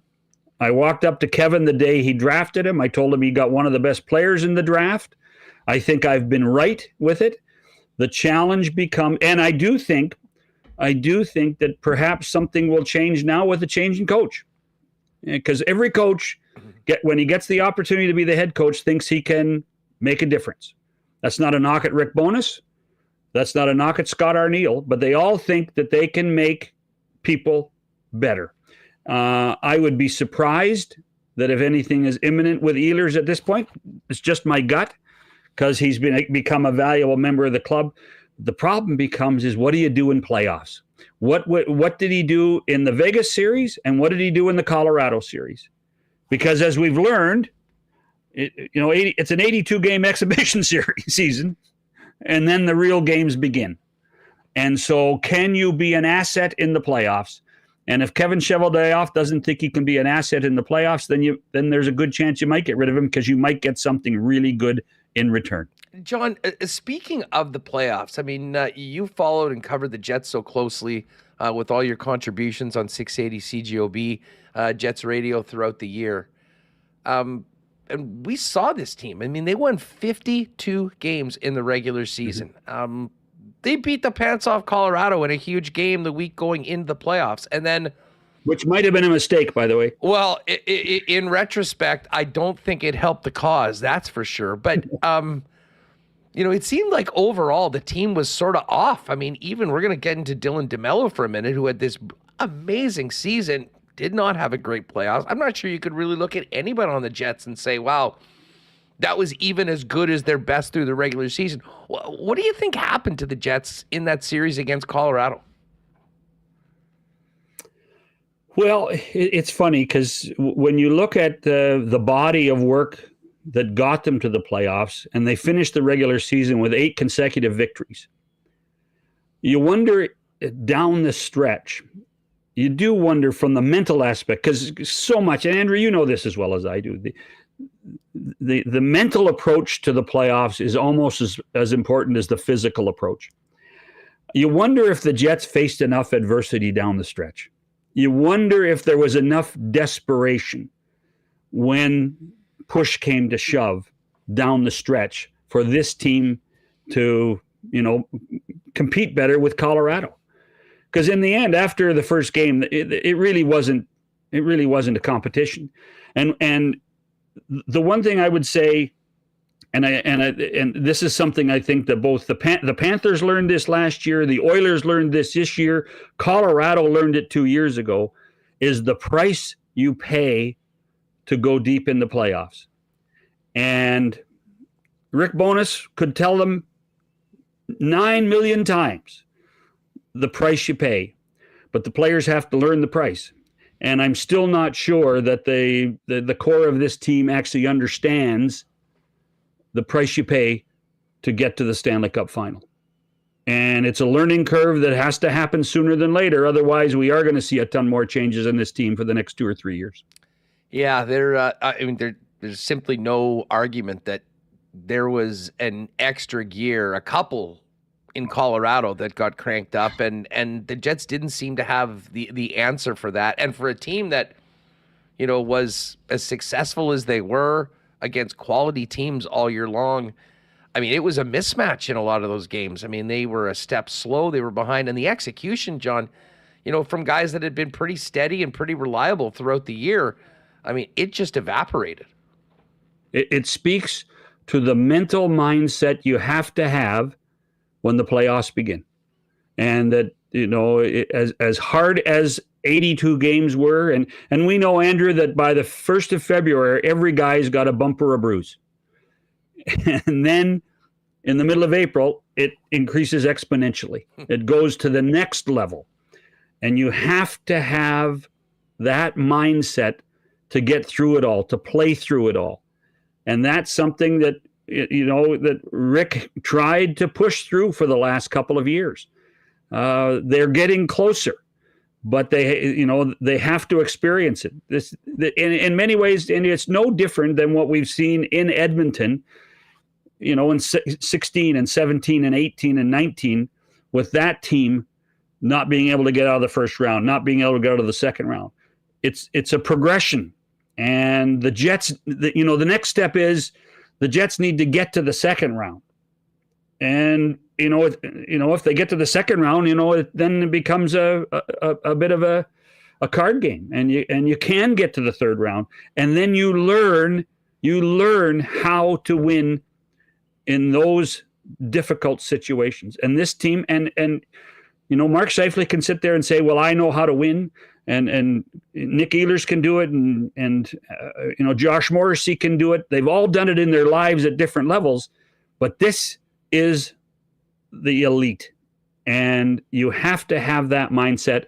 And right now, the hockey club has the talent, but doesn't necessarily have that mindset. John, what did you think of the big news today? Dylan DeMelo back for 4 years at just south of $5 million a season. Number two, we were going through the plus-minus list. And again, I know we don't spend a lot of time talking about plus-minus. You can go to goal differential at 5-on-5. Right. He was a beast and a perfect partner for Josh. You like the deal? I do. I think it's funny when he ended up in Winnipeg, I wondered what type of player he would be. And what you've seen, and you've seen it much closer than I have over the years, Andrew, is you've seen him grow. You've seen him improve every year. And now his role is pretty formidable on that blue line. And of all the guys that you say, we definitely need as this team grows, you need Dylan DeMelo. And Morrissey's made him better, and he's made Morrissey better too. And I think that's a positive thing. When you can get a guy like Dylan DeMelo to commit to your club for 4 more years, you're going in the right direction. Hey, John, before we go, I've got to ask you just about the upcoming week. I mean, the schedule is so crazy. We gave up the cup last night. There's going to be a buyout window opening tomorrow. They're going to be giving out the awards on Thursday. The picks are going Friday and Saturday, and in between all of that, teams are jockeying and getting ready to get for free agency, which is 6 days away. What intrigues you the most about this week, and is there a team or two that you're particularly interested in as to what their general manager might have up their sleeve? Well, I tell you what, Scott mentioned Columbus. I think we have to be fascinated with what Don Waddell thinks he can do. By the way, I don't think he's moving David Juracek. If he moves David Juracek, I'd be looking for a new general manager again in Columbus. He's that good. He's that good a player. So Columbus has to do a few things. I think Columbus has to find a coach this week too. I think that's important. So I think what he has to do some adjustments. They have Patrick Laine's deal. What will he do there? Will he try to get value like the PLD deal, or will he just be happy to get rid of the contract? So Columbus is one of those teams, and the other one is the New York Rangers. We saw them trying to clear space with the Barclay Goodrow deal, and the Rangers. The one thing I would say about the New York Rangers is they have an impatient owner and a cutthroat manager, and so what they need to do to get to the next level is going to be fascinating. And there's nobody more frustrated today in my mind than Jimmy Dolan watching the Florida Panthers win the Stanley Cup when he thinks he's got a better team. Yeah, the Dolans, I guess the Knicks actually have come around a little bit. The Rangers have been right there. But this was the year of the Florida Panthers. Just I've got to ask you about Edmonton. A bizarre season, really, when you think about the way that it started, the coach getting fired. I mean, the team looking absolutely horrible, and then being able to turn it around and making it, within a goal of overtime or winning a Stanley Cup right now. What does this experience do for McDavid, Draisaitl, that entire group? And I'm sure you, like many, expect that we'll see Connor McDavid on this stage again in the future. Oh yeah, I think that what they proved is that for those of us that followed them closely this year, Andrew, we wondered if they were deep enough. Well, in the end, they were deep enough. They proved to people that they could play better. There has to be change, though. You have to wonder. There's a level of players in in Edmonton that you have to wonder whether they're back. Cody Ceci, will he be back? Warren Fogle, will he be back? Philip Broberg came out of nowhere. Well, he came out of Bakersfield to contribute and now has cemented himself. So from that perspective, I think that there's a lot of positives in Edmonton. Stuart Skinner proved to everybody that he is a quality goaltender. But I think there's still some work to be done. And I again, to go back, and there's going to be owners knocking on managers' doors saying, well, hold on, how did they get Chris Knobloch and we didn't? This is a copycat league. And so now we're going to go through the cycle of AHL coaches getting another chance in the National Hockey League because Chris Knobloch did such an amazing job with the Oilers. John, can't thank you enough for jumping on today. It is going to be a really interesting week, and certainly between the Rutgers situation, the draft, and everything going on, giving us lots to talk about. And of course, we've got Dylan DeMelo as well coming back today. Do me a favor. Do me a favor. Stay away from Lawless. Just stay away from Lawless, okay? Please. I'll do my best. Do my best. You're lying through your teeth. You're lying through your teeth. John, thanks so much for the time as always. I look forward to catching up later on, maybe this summer, heading into the season. But always appreciate you jumping on, and be well. Thanks so much for doing this. Cheers. Good stuff. There is John Shannon joining us, and of course, John, a huge part of the CJOB Jets coverage over on the radio station, and really appreciate him jumping on. No, few more connected individuals than John, with more experience in different aspects of the NHL and, of course, the NHL media. All right, we have a great interview coming up as part of our Sport Manitoba Takes a Community to Play segment. Before we do that, I do want to mention to you, gang, had a lot of great comments about the folks that hit the beer can on the weekend. What you also need to know is that the folks behind the beer can also have a great spot in Wolseley, next door Winnipeg, just adjacent to the Good Neighbor Brewing. They the boys at Cosmos, which also do Hoagie Boys, are serving up unbelievable food at next door. And tomorrow, for you wing nuts, you got to get down for Wingy Wednesday at next door at 116 Sherbrooke, where they serve up a pound of naked wings for $15. But the kicker is that they have a sauce cart where you get to choose your own sauces, mix and match, and pour as much as you want from 14 house-made sauces. An amazing burger there as well. Great beers. Pop down, heart of Wolseley, next door.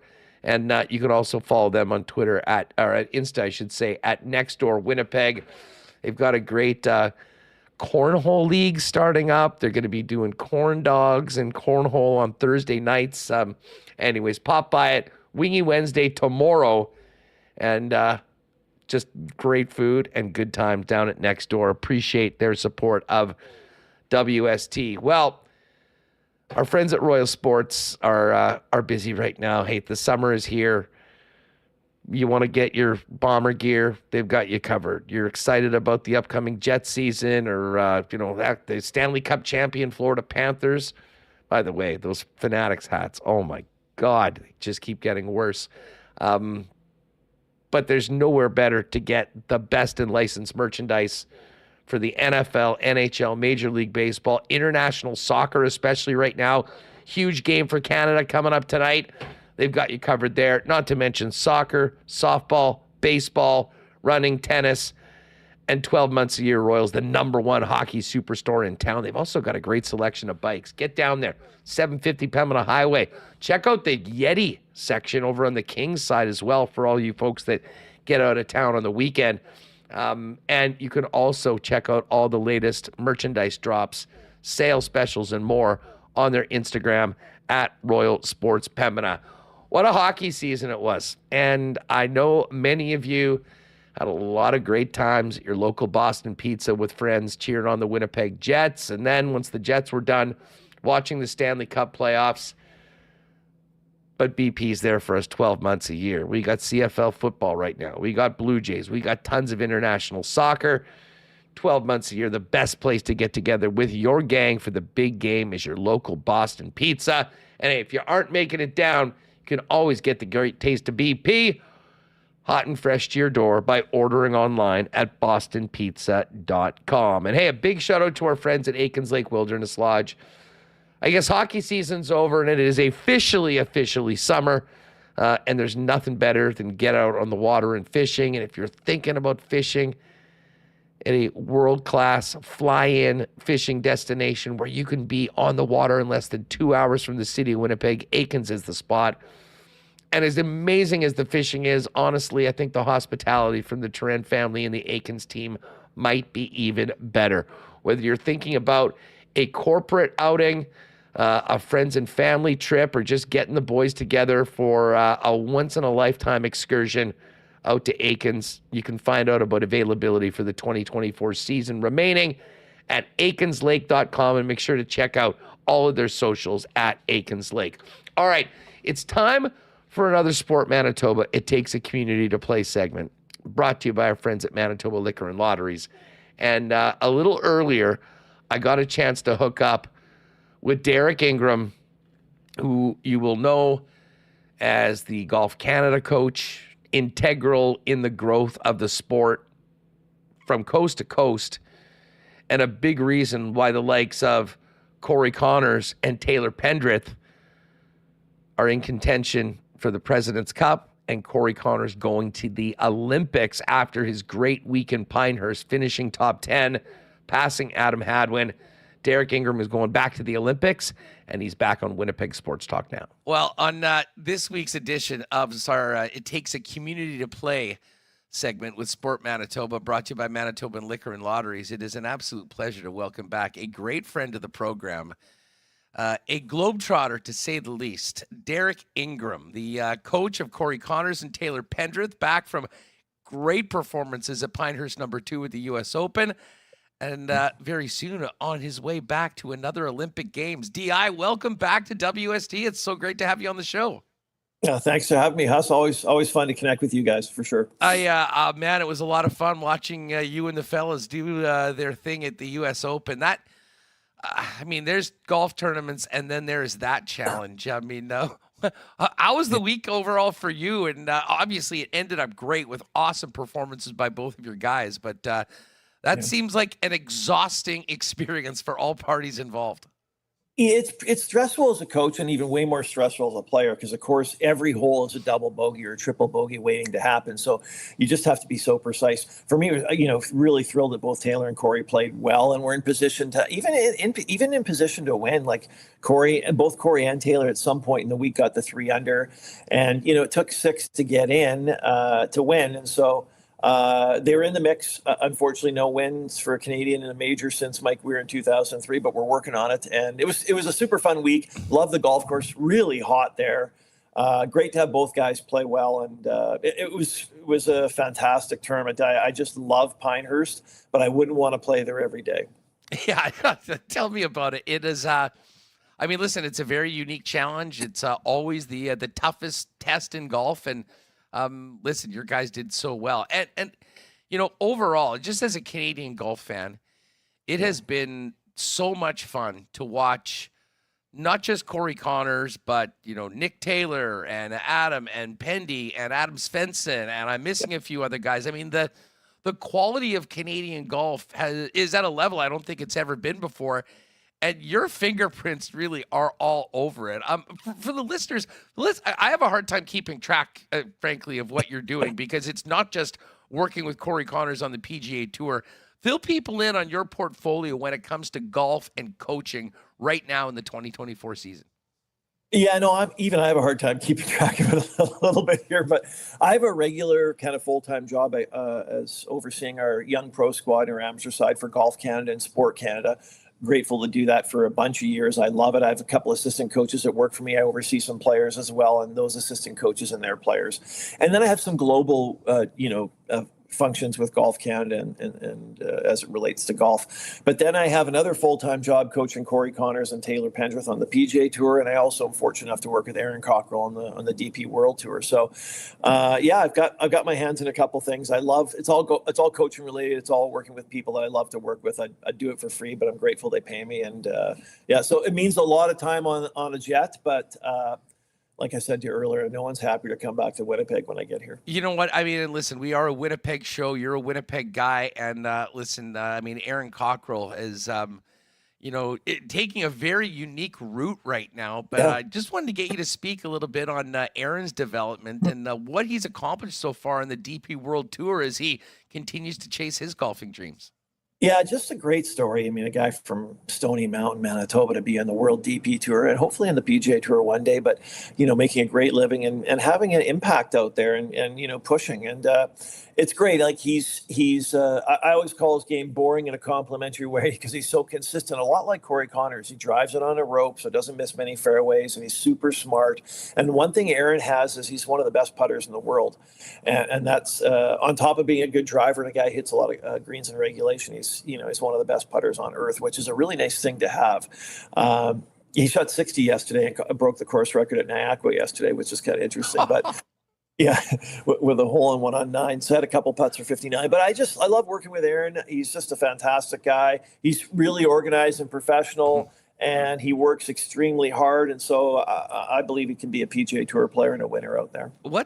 How does the coaching work when he's on one side of the world and you're probably here in North America somewhere? Yeah, he's probably my most low maintenance student that I have because, we do a lot remotely on video and talking via text or on the phone. And then when we're in town, we'll connect. And we did that a week and a half ago, and we're trying to do it today, or tomorrow before he goes again on another trip over the DP Tour. So, he's fairly low maintenance. I generally don't go to the DP Tour, although I am going to the Scottish and the Open Championship back-to-back coming up. So hopefully see him. I'll definitely see him at the Scottish and hopefully at the Open if all works out. But he's a low maintenance student for sure. Derek Ingram's with us on Winnipeg Sports Talk. Di, you have there must be, even for the guys that you aren't regularly coaching. I mean, from working with the juniors over the last decade plus, there must be a real sense of pride over the impact you've had on so many of these players, and to be honest, overall the quality of Canadian golf right now at a world level. No, I feel great. Like it's been a privilege to do what I do the last 25 years. I've been lucky to set the environment for the players. I've coached every one of those players on our national team who are out there: Adam Svensson, Taylor Pendrith, Nick Taylor, Corey Connors, Adam Hadwin, and Mackenzie Hughes for years and years. I don't coach them currently now. I only have 2 players out there. You could really only do a good job of coaching 2 or 3 players out there. But, they're literally like brothers to me in some cases, or like sons to me. I love it. We've had a lot of fun over the years. We worked extremely hard, and we've had a lot of fun over the years. And I think those are 2 things that really pushed, and they pushed each other. I set up I set up the environment.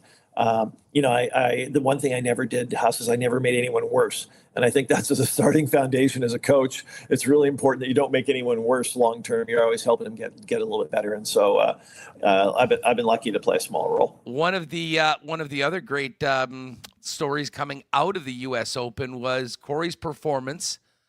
Got him into the top 2, and he, along with Nick Taylor, are going to the Olympic Games, which means you're going to be at the Olympics again. How big is that for you? Big for Corey, and how much was that on your guys' minds, knowing that at the end of the U.S. Open, we'd find out who was representing Canada at the Olympic Games? Yeah, we tried to put it out of our minds. Honestly, we're trying to win the U.S. Open. That was the ball. Corey's a big player who's pushed some majors in the past. He's got 2 wins in the PGA Tour. I believe he's a 10-time winner at least, and I believe he's a major champion winner. So with both Corey and Taylor, we're trying to win a U.S. Open. We knew he had to have a great week to make the Olympics because Adam Hadwin had, the second best week of his life the week prior. Aside from his win, that was the strongest field, and finishing 3rd. He jumped Corey for probably the first time in 2 years, or maybe longer, in the world ranking. So all of a sudden, he's 14 spots behind Adam, knowing that he would need a great week. So clearly, we were focused on trying to win the U.S. Open, but in the back of the mind, also getting to the Olympics is another huge goal for Corey. And for me, I'm just thrilled to go and help the guys and support the guys here. Last year, Corey finished 2 shots out of a playoff for a bronze medal. And, we want to go there. We're not going for fun. We're going to have a great time, but we're going to try and medal either with Nick or Corey. They're both playing unreal, and I really believe they can medal. It is, I mean, such a unique event. This is not your first Olympics, but that Olympic experience, and not only representing Canada, but also representing Manitoba and the city, I mean, has to be huge for you, even a coaching role. We just had Tyler Mislachuk on, of course, the great Canadian triathlete here from the PEG, and that is a sport where, I mean, you basically build through 4 years all to this pinnacle event.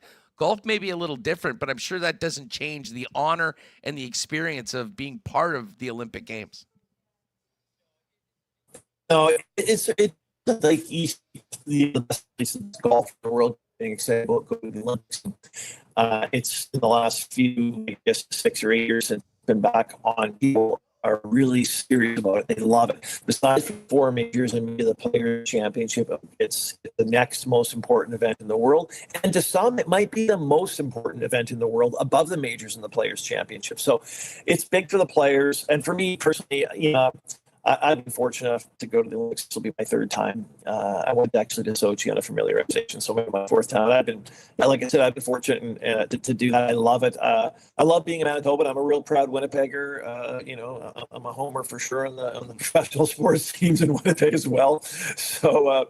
Yeah, but I'm thrilled. I never dreamt that I'd be even going once, but the goal here is to go and win a medal. Well, and Derek, listen, I mean, we've had great chats, and you've always been so kind with your time to talk to me about the latest goings on in the golf world with your clients, if you will, your the members of your team.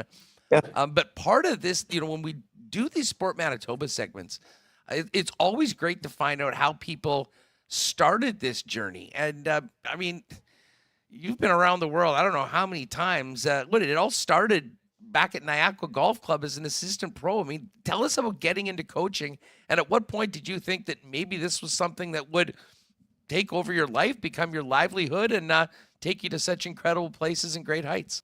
It never really was a plan at the beginning. I love golf, and I wanted to be a golf professional. I wanted, like most people, I wanted to play the PGA Tour, and I also fell simultaneously in love with coaching, and I'm a real people person. I love to help people achieve their goals, and I love people. My wife will say I just can't keep my mouth shut, but it's so for me to go from starting at Sandy Golf Course in Niagara Country Club and being a golf professional and loving to get the coaching, and then really fall in love with that. One of the first people in Canada to really full-time coach the game. A lot of people who were, they would coach golf for 10% of their time or 15% of their time, and they had other regular full-time stuff. And I kind of said, I want to do this full-time 100% of the time. And so, and I got involved with Coaching Manitoba and Sport Manitoba. My good friend Greg Branson dragged me in to help work with Golf Manitoba. And I started taking courses outside of golf, trying to steal from other sports to make me a better coach in golf. And, like Coaching Manitoba courses and COC courses as well. So, yeah, I never imagined I'd be here, but grateful I am. It's just so cool to see, the impact that you have had. And, often this starts with, a personal goal of just working in a particular industry. But I imagine that when you started, getting into the coaching side of things, where you're at right now was not even part of the equation. Was it even a dream at that point, or did that kind of develop as you got more involved and had more success in coaching at the levels here in the province? It didn't. It started later. My goal was to help juniors get college scholarships in the United States, or juniors to play on the University of Manitoba golf team, and so keep our best young players in Manitoba, develop them, get great education, and then from there, go into the business world, play professional golf. And so that's how it started. And then I thought, maybe I could help some players get to the PGA Tour. My role with Golf Canada started to expand a little bit. And then there was this rings of golf coming back to the Olympics, and I really wanted to be involved in that. And that was around in 2009 or 2008. There's some of that talk. So that took a long time, 2016. That took 7 or 8 years. And I did want to be that coach, but, I also wanted to play in the NHL. Here I am. Never played a game there. So yeah, I've been lucky, and I've worked really good, and it's been a real cool journey. Well, you'll be one of the many Manitobans that will be following at the Olympic Games. Fill us in on the schedule now. Now that you and Corey are going to Paris, what's the next sort of month, 6 weeks like for you and Corey, for that matter? Yeah, well, Corey's got the Travelers this week, and then he's got 2 weeks off, and then the Scottish Open and the British Open, or the Open Championships, and then a week off, and then the Olympics. And so that's my schedule for sure. I'm going to the Scottish, I'm going to the Open, and then going to the Olympics. And in the middle of that, I'm going to cram in Rocket Mortgage next week with Taylor Pendrith. He's finished second there, and he's in the last group last year. He feels he can win, so I'll go to that. And I'm going to cram in as well a couple Corn Ferry Tour events. So, and then maybe enjoy a couple of mosquitoes in Winnipeg for some of our beautiful summer. The grind never stops, but when you've got as much on your plate as you do right now, Derek, it's probably a privilege to be able to do it, but I mean, it's just so cool to see how this has developed for you and the impact that you've had on golf here in the province and obviously across the country. We will look forward to catching up maybe before, after the Olympic experience, but thanks so much for the time. Congratulations again to you and Corey for booking that ticket to Paris, and much success to you and all of our Canadian golfers over the course of the next 2 weeks. And then, of course, September, what a huge event that's going to be. I would imagine that both Corey and Taylor could be part of our President's Cup team in Montreal. And I'm going to go out there for the event, hopefully do some shows from there. I cannot wait for that. What a huge event that will be for Canadian golf, DI. Biggest event ever in Canada for sure. That'll be gigantic. I was going to ask you if you're going. I'm thrilled that you are going. I'm optimistic I'll be there. Maybe I'll be able to pop in the show there. But that'd be great. Yeah, no, thanks for having me on. I love your show, what you and Remo are doing, and it's always a real pleasure to be on. So thanks for having me. DI, all the best. Thanks so much for doing this, and a continued success to you and our Canadians on the PGA Tour and beyond. Thanks so much. Thanks, Huss. Cheers. It's another edition of It Takes a Community to Play for Sport Manitoba, brought to you by Manitoba Liquor and Lotteries on Winnipeg Sports Talk. We're not just for the showboats or the champions. We're here for the good ones, the ones who work hard and show up for others, not to get recognized, but because it's the right thing to do. We'd like to think that our good intentions show up in our beer. We keep working to perfect it, not because we want fame or fanfare, but because you deserve it. 1919, the good you deserve. Big cheers to our friends over at Little Brown Jug, and a cheers to our friends at the Gold Eyes. Man, we had a few generics and 1919s at the game last week. Thanks again to everyone that joined us. We'll do that again later on this summer at some point. Fish are on the road right now, 9-game road trip, but come back after the Canada Day long weekend, heading into next weekend. Goldeyes.com for tickets, group tickets, and hey, if you're thinking about a corporate outing, check out those patio decks that we used for our WST event. Highly recommended. Was a great time. Goldeyes.com and then 982 base for everything you need on the fish. A quick little golf update for our friends at Breezy Bend. We got the Rocket Mortgage this week, and Canadian Taylor Pendrith, who's also a cool bet guy, has had really good results there. 2 years ago, he was T2. Last year, he was top 10 as well. We'll dive into the Rocket Mortgage odds coming up tomorrow on the program. But speaking of the golf report, congratulations and thanks again to Derek, who just joined us on his way to the Olympics with Corey Connors representing Canada, along with Winnipeg-born Nick Taylor. If you're thinking about a great long-term home for you and your family at one of Winnipeg's top private courses, think about Breezy Bend. Give our pal Corey Johnson a call at the clubhouse to discuss getting on board for next year. And you can also contact about amazing venue for hosting events such as weddings. It's all there online as well for you at breezybend.ca. Let's get to the Coolbet lines. And again, a huge shout out to our friends at Coolbet, Patty, Jake, Andrew, and the gang for their wonderful support of WST. Beginning tomorrow, live from Vegas, WST at the Draft presented by Coolbet is live. And I'll dive into the lock shop on Edmonton Sports Talk at noon Winnipeg time from Vegas as well. We'll get into our golf picks tomorrow, CFL on Thursday. Matawanek going to jump in. Speaking of those cool bet lines, let's go right to the soccer tonight, folks. Canada, Peru. This game begins 5 p.m. Winnipeg time. And Canada is favored to win. Plus 121 for Canada. Got to get the 3 points if they want to hope to move on into the next stage of the tournament. Peru plus 280 and a draw plus 218. Now, they do have a special promo right now for this game. If you bet Canada to win at plus 121 and make a $25 bet, you will also get a $5 bonus for every goal scored in the match. So if you are going to get into the Copa, click on Canada and then just engage in the promotions that Canada 2024 bet. And then you'll get the $5 bonus for all the goals scored tonight. And may there be many for the red and white.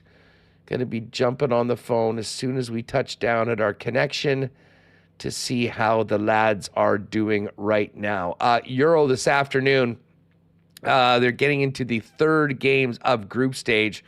France and Poland right now are tied 1-1. Austria is up. Wow, Austria is up 3-2 on the Netherlands in the 95th minute. Looks like Austria is going to pull off a big upset. This afternoon, you got Denmark and Serbia. Denmark a plus 140 favorite. And England a huge minus 286 favorite over Slovenia. And the CFL lines are out for week 4. Edmonton's at BC on Thursday. BC minus 7.5 point favorites. The Alouettes are 3.5 point road favorites in Toronto. The Bombers, the decimated Bombers, 3 point favorites on the road in Calgary.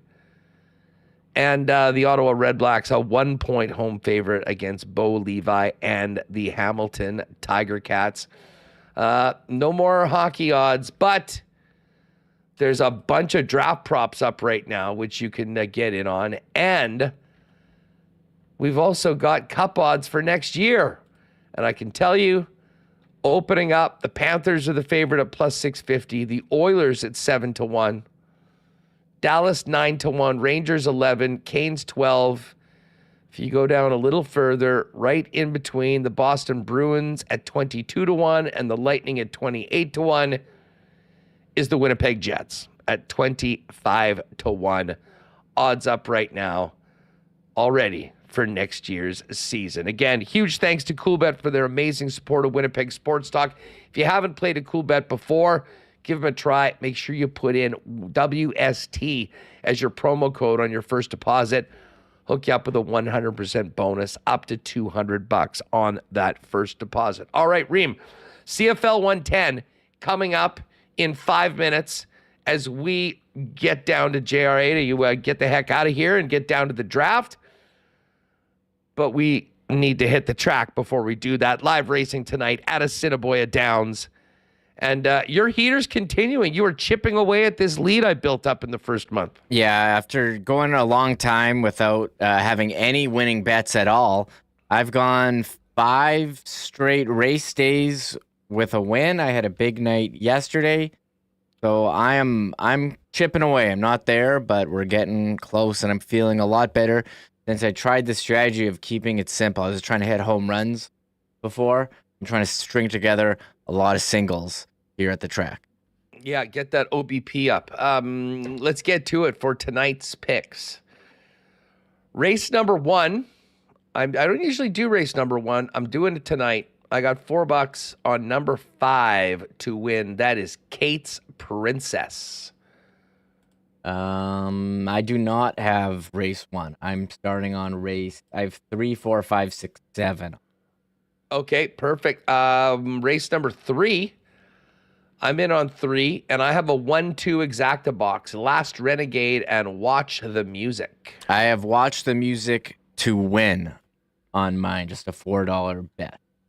Beauty. All right, what do you got for race number 4? I got a $5 bet on race 4, win 5. Cussin' Cat program selection, AI smart pick. This is my big favorite pick of the night. Us just trying to stay above water here with this one. Trying to keep on stacking wins. I like Cuss and Cat. I'm going to go with the favorite and one that's a little more off the board, Cavor, number 3, a 3-5 exacta box. So 3-5 for $4 in race number 4. What do you have in race 5? I got a 1-6 exacta. I got a long shot in Diamond Grand and Love Above and Beyond. That's a big favorite with a bit of a longer shot on an exacta. Feeling frisky here. Nicely done. All right, I got my triactor box in race 6. We're going 3-4-6. Mm-hmm. Daisy's a doozy, Hyper Holiday, and Tree Hugger in any order. $6 bet in race 6 for me. Okay, I'm with you there. I got 3-6 on the exacta. So 1-2 in any order. I haven't done any tries in a while, Huss. Didn't have much luck there for the first 2 weeks of this thing. Yeah, I tried to squeeze one in and see if we can hit a bigger shot. I got $2 left for race 7. And I'm putting the toonie on Spittin' Kitten, number 7 in your program. I got $3 left on Damn the Torpedoes. Shout out to Tom Petty for that pick. Right on. Okay, so there are picks today.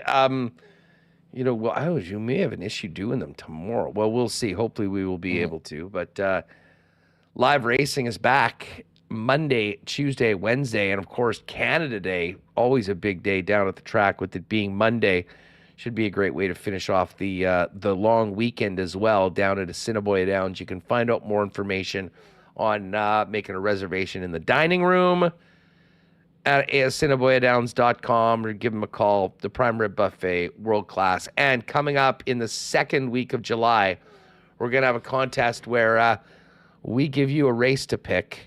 You put in the winner for 2 weeks. We'll do that. And the top pickers are going to get a chance to come out, enjoy that prime rib buffet on us for a night out at the Downs. Listen, great show today. Special thanks to everyone that joined us early at a special time. There was a ton of people here today, Remis, for a show outside of our normal schedule. So big thanks to everyone that did that. Yeah, shout out to everyone. That's why you got to subscribe, hit the notification bell, do all the stuff so you know if there's some surprise, and I would do that for this weekend. Follow us on all the social medias, all the links in the description, Twitter, Instagram, Facebook, even TikTok, we're on there. I mean, who knows what kind of content we're going to come up with while we're away, so follow us on here and there as well. Podcast, of course, too. So shout out to everyone who showed up here, and thanks for watching. Yeah, no doubt. And I know Connor will be, and Connor, I think, is in chat. What's up, Connor? He had a great trip out east, but he is back. And I would say stay glued to our X account, the Instagram as well, for clips. If you miss any of the live shows, I think there'll be a lot of good stuff coming out of it that you can find there on social media. But again, make sure you're subscribed to the channel. Throw notifications on. We could very well go live at a special time, depending on if there's a trade made involving the Winnipeg Jets. But we will be down there, presented by CoolBet, and it's going to be a really fun week. And I think there's going to be plenty of intrigue around the Winnipeg Jets in particular. So bring it on. Afternoon flight. Thanks to all of you that joined us live. Shout out to everyone listening on the podcast. Can't wait for the content we're going to crank out from you from Vegas beginning tomorrow. A huge thanks to all of our sponsors that make this show happen each and every day. And we'll look forward to seeing you tomorrow from Vegas. Now, I know there's probably some people jumping in right now that'll go back and watch today's episode. But Remo, we do have some more content coming up because I believe we're going to rip over straight into CFL 110 right now. Yeah, hang out here. We're doing a self-raid. It'll send it over CFL 60 starting any minute here. So we got to go. All right, here we go. CFL 110 is next, and we'll talk to you tomorrow from Vegas. Thanks for hanging out with us, everyone. Oh, my God. Oh! Shut it down. Let's go home. Thanks for tuning in to Winnipeg Sports Talk Daily. Make sure to subscribe on YouTube and your favorite podcast feed at Winnipeg